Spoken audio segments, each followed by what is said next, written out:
నేనొక్కడినే ఎలా ఆపగలను? ఒక్కడివేనా? అరికాలు విదిలించి మహాసముద్రాన్ని లంఘించినవాడు.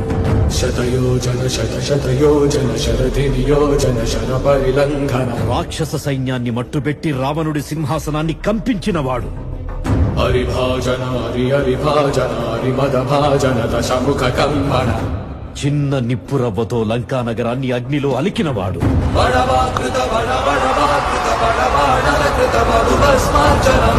త్రేతాయుగంలో రాముడి నీడయ్యాడు.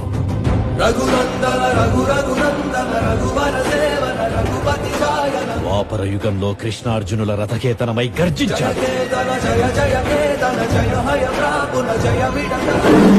కలియుగంలో ధర్మం కోసం పోరాడే ప్రతి ఒక్కరి వెంట ఉన్నాడు. నీ వెంట ఉన్నాడు. ధర్మ కర్మ నిర్వహణ కోరిన గర్భకూడ దుర్జయ సమమౌనని చాటిన నాటి పురాణ ప్రబోధం నలు చరగులుగా.